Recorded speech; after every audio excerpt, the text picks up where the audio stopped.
Gate যাম। আমাৰ লগত আছে আশিষ আৰু অমিত, আমি তিনিজনে যাম। আমি এতিয়া স্কুটিত ফুৰিবলৈ গৈ আছোঁ। সেইজনে মোৰ লগত আহিব বুলি কৈছিলে, ই অহা নাই।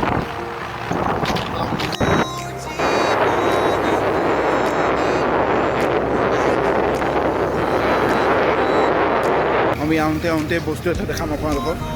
মাছ চাব, মাছ ইমান ধুনীয়া মাছ। এই মন্দিৰৰ ওচৰত মাছ এৰিছে। এই ৰাস্তাতে লগ পালোঁ মাছ দেখাম আপোনালোকক। চাওক ধুনীয়া লাগিছে।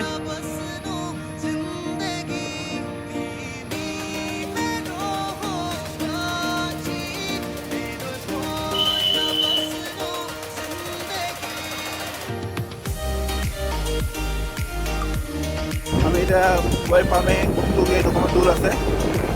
আমি হালগুটি বাগান পাৰ হৈ গ'লোঁ। আমাৰ লগত অমিলে কিবা এটা ক'ব।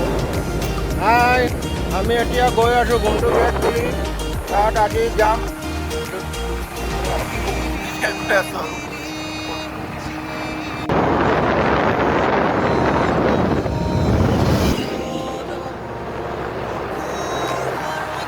ইমান ধুনীয়া জেগা, চিনাৰীটো ভাল লাগে।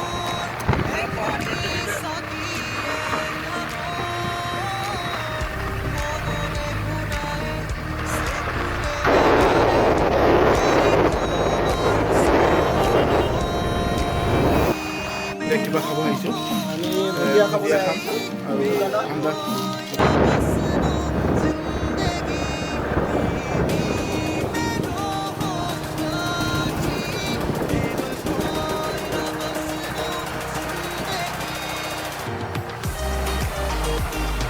Elephant corridor.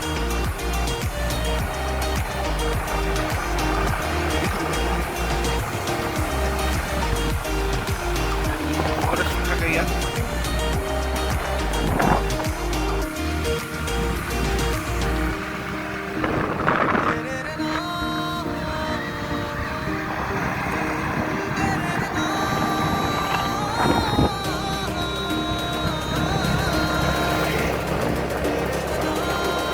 আমি জংঘলৰ মাজত দি গৈ আছোঁ।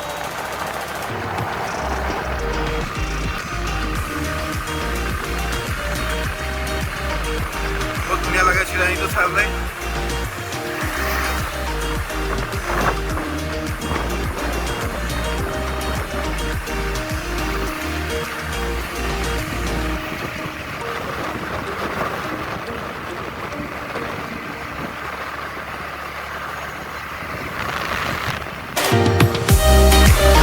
এতিয়া আপোনালোকে এটা বস্তু জনা, কিমান জংঘল আছে।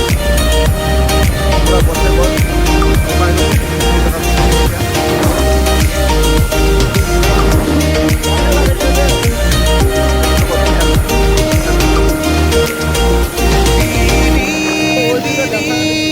জীৱনৰ সপোন সপোন মোৰ সাৰথি তুমি জীৱনৰ পাবই অলপ আগত আছে। চাকি মনৰে ঘূৰাই চেকুৰে বেগেৰে বুলি তোমাৰ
এই আগত ইফালে যাব আৰু যাব পাৰিম ইফালে যায় অৰুণাচলৰ গুমটো ফালে ইফালে ইটানগৰ নাহালগাঁও এইটো ৰাস্তা দি যায় এইটো হ'ল ৰাস্তাটো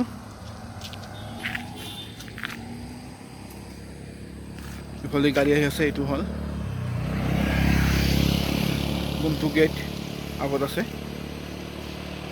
আমি নাযাওঁ ইফালে অকণমান ষ্টিক আছে সেইকাৰণে এইটো দেখালোঁ সৰু এটা ভিডিঅ' ডিপ ব্লগছ এণ্টাৰটেইনমেণ্টৰ কাৰণে এইটো আজিৰ কাৰণে ছাবস্ক্ৰাইব কৰিব মোৰ চেনেলটো ডিপ ব্লগছ এণ্টাৰটেইনমেণ্ট আপুনি জানেই অ'কে বাই